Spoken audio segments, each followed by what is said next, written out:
হেই everyone, good morning সবাইকে। কেমন আছো সবাই? আশা করছি সবাই অনেক ভালো আছো, অনেক সুস্থ আছো। আর আমিও কিন্তু অনেক ভালো আছি আর অনেক সুস্থ আছি। তো দীপশর্মী লাইফস্টাইলে নতুন একটা ব্লগের সাথে তোমাদের সবাইকে জানাচ্ছি অনেক অনেক ওয়েলকাম আর অনেক ভালোবাসা।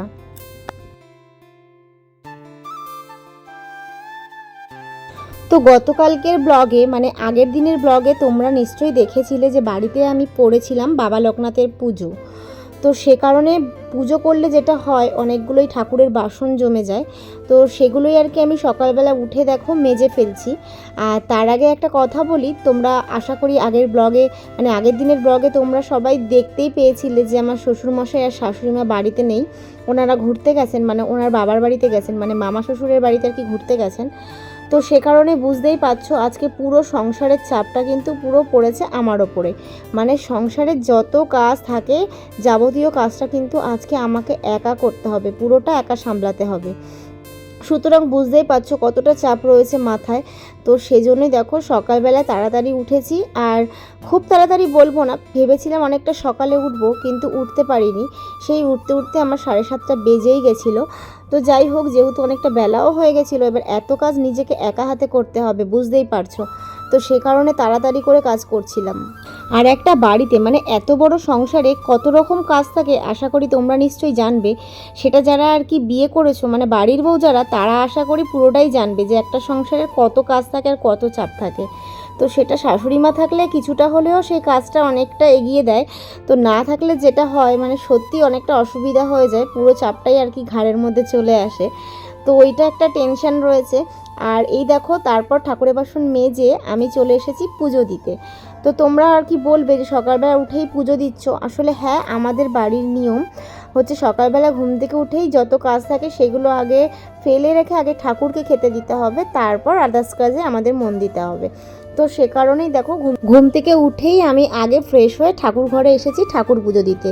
তবে বলতে পারো আমি কিন্তু স্নান করিনি। ফ্রেশ হওয়া মানে ওই ভালো করে আর কি হাতের কোনোই অবধি আর পায়ের হাঁটু অবধি আর কি জল দিয়ে ভালো করে ধুয়ে নিয়ে মুখ টুক ভালোভাবে ধুয়ে তারপর আর কি ফ্রেশ হয়েছি, এটাই বলতে পারো। আর এই সকালবেলা স্নান করার অভ্যাসটা না আমার নেই।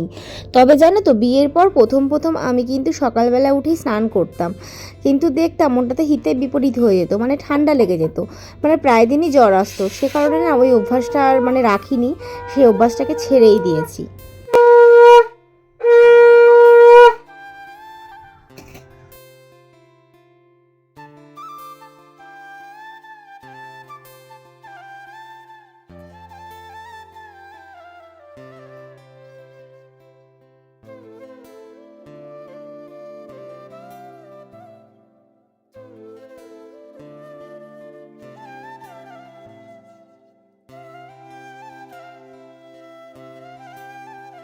যাই হোক, ঠাকুর ঘর থেকে পুজো দিয়ে এসে দেখো সোজা ঢুকে গেছি রান্নাঘরে। কারণ বেলা হয়ে যাচ্ছে, তোমাদের দাদাভাইয়ের আবার 10টায় অফিস টাইম। মানে ও ওয়ার্ক ফ্রম হোমই করে, কিন্তু 10টার মধ্যে ওকে যেভাবেই হোক মানে খাওয়া দাওয়া কমপ্লিট করে ওকে কিন্তু কাজে বসে যেতে হয়। তো সেই জন্য ওই চাপটা মাথায় রয়েছে যে আমাকে রান্নাটা আগে সারতে হবে, মানে 10টার মধ্যে অন্ততপক্ষে ভাত ডালটা আমাকে তৈরি করে দিতে হবে। তো সেই জন্য দেখো আমি ঝটপট করে চাল ধুয়ে আমি ভাত আর ডালটা গ্যাসে বসিয়ে দিয়েছি। তো এদিকে দেখো ভাত ফুটছে আর এদিকে ডাল সেদ্ধ হচ্ছে। আর এই সুযোগে আমি যাব এখন ওপরে, কারণ বাসি জামা কাপড় রয়েছে সেগুলো না ধোয়া হয়নি, তো সেজন্য ওগুলো ধুতে যাব। আর সবাই তো জানোই যে কালকে আমি বাড়িতে করেছিলাম পুজো, আর সেজন্য আর কি শাড়ি পরেছিলাম। তো যতই হোক ছাপা শাড়ি যদিও বা পরে থাকি, তো এত গরম, এই গরমের মধ্যে দেখবে 1 ঘন্টা যেই জামা কাপড় পরা হয় সেটাই না ভালো করে না ধুয়ে রাখা যায় না।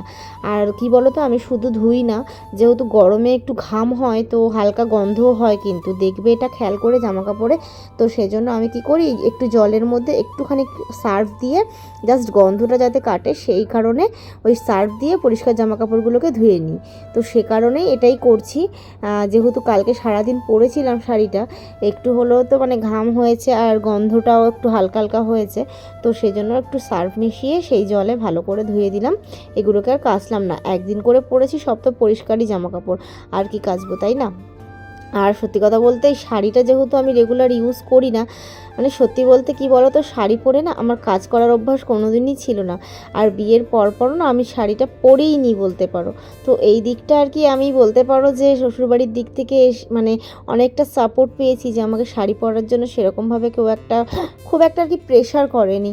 তবে সকালের দিকে শাড়ি পরতাম বিয়ের পর প্রথমেই 1 মাস 1.5 মাস ধরো সকালের দিকে পরতাম, তারপরে স্নান করে আর শাড়ি পরতাম না। আর সেই জন্য না শাড়ি পরেই কাজ করার অভ্যাসটা কিন্তু আমার আর নেই। এই সব বদ অভ্যাসের জন্য জানো তো আমি এখন খুব পস্তাই।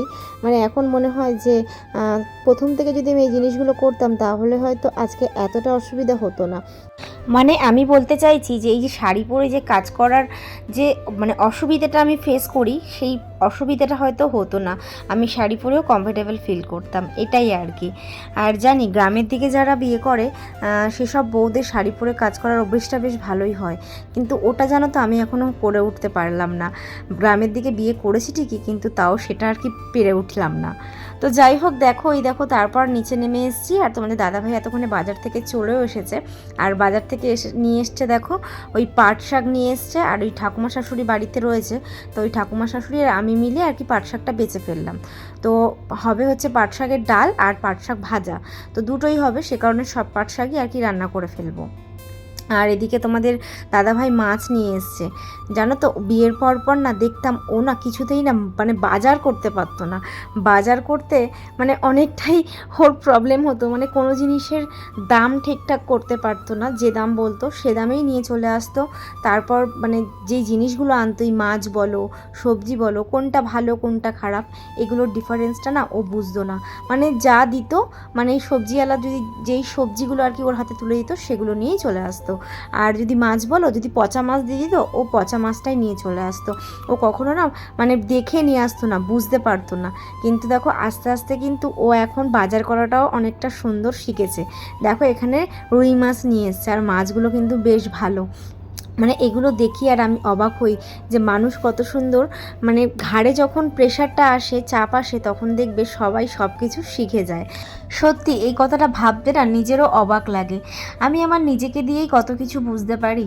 সত্যি কথা বলতে জানো তো, বিয়ের আগে যখন বাবার বাড়িতে ছিলাম অনেক আদরের ছিলাম, মানে আমি বাড়িতে না কোনো কিছুই কাজ করতাম না, আমাকে আমার মা কখনো কাজ করতে দিত না। আর আমি না সেরকম সময়ও পেতাম না, মানে সারাটা দিনই না আমি টিউশনই পড়িয়ে যেতাম। আর আমার বাবার বাড়িতেও না আমার জীবনের অনেক বড় গল্প আছে, সে এক বড় একটা চ্যাপ্টার, সেটা তোমাদের সাথে নয় আমি অন্য কোনো একটা ব্লগে নিশ্চয়ই শেয়ার করব, তবে আজকের ব্লগে নয়। শুধু তোমাদের এটুখানি কি জানিয়ে রাখি যে ছোট থেকে বড় হওয়ার পেছনে আমার কিন্তু অনেক স্ট্রাগেল রয়েছে। তো সেসব স্ট্রাগেলের কথাগুলো আজকের দিনে ভাবলে আমার অনেকটাই কষ্ট হয়। তো যাই হোক, সেসব কথা আমি এখানে বলবো না, নিশ্চয়ই বলবো, ওই যে বললাম অন্য কোনো একদিন বলবো। যাই হোক, মেন বিষয়ে আসি চলো।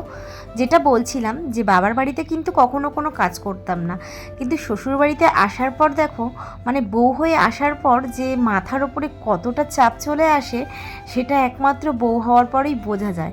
সংসার কী জিনিস সেটা আগে কোনো দিনও ফিল করতে পারিনি, তবে এখন কিন্তু বেশ ভালোভাবেই ফিল করি।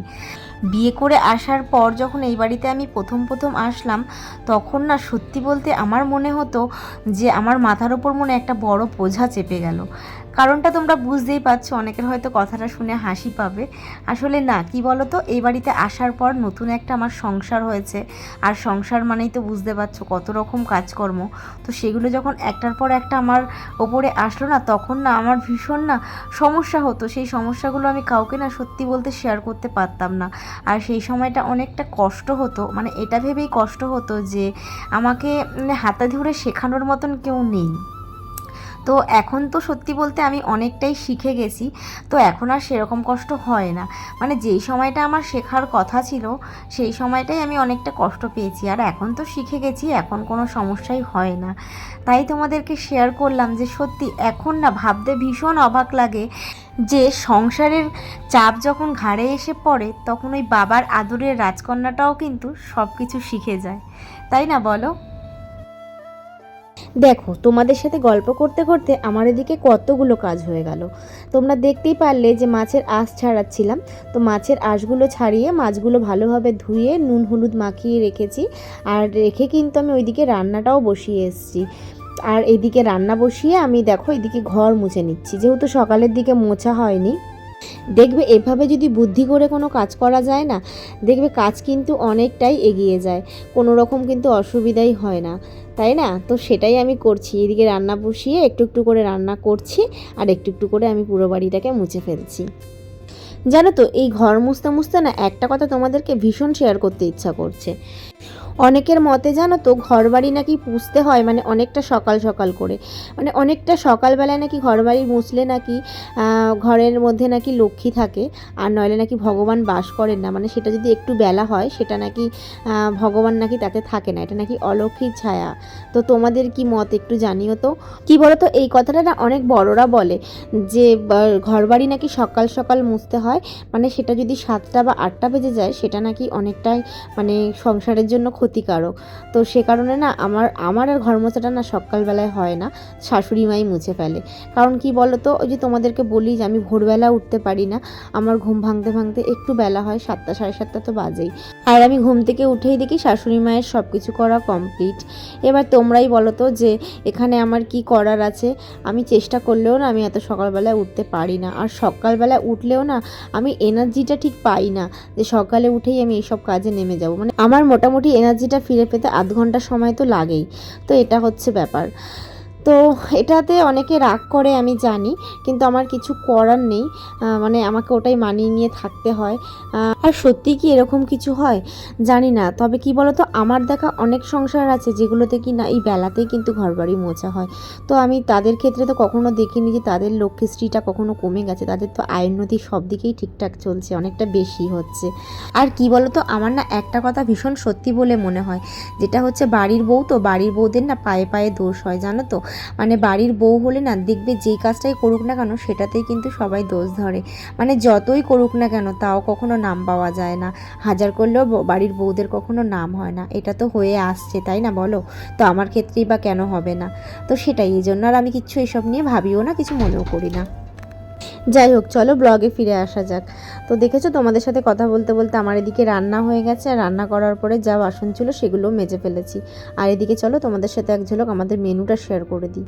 তো ভাত করেছি, আর এদিকে করেছি দেখো পাট শাক ভাজা, আর করেছি মাছ দিয়ে আলু দিয়ে হালকা করে মাছের ঝোল, ঝোল না ওই হালকা করে মাখা মাখাই বলতে পারো। তো আর তার সাথে করেছি হচ্ছে পাট শাকের ডাল। এই দেখো, তো সবটাই হচ্ছে অল্প অল্প করেছি, তো এগুলো দিয়ে আমাদের হয়ে যাবে। আর এদিকে আমার সব কিছু রান্নাঘরটার সব মোছা কমপ্লিট হয়ে গেছে। এই দেখো রান্নাঘরের লোকটা তোমাদের সাথে এক ঝলক একটুখানি আমি শেয়ার করে দিচ্ছি।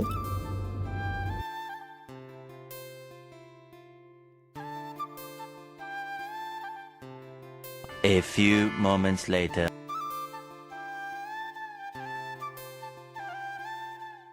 Good evening everyone. তো দেখো দুপুরবেলায় সেই যে তোমাদের সাথে রান্নাবান্না করে তোমাদের সঙ্গে যে অফ ক্যামেরা হয়েছি, তারপর আর আমি অন ক্যামেরা হতেই পারিনি। সত্যি কথা বলতে কি বলো তো, সময়টাই পাইনি।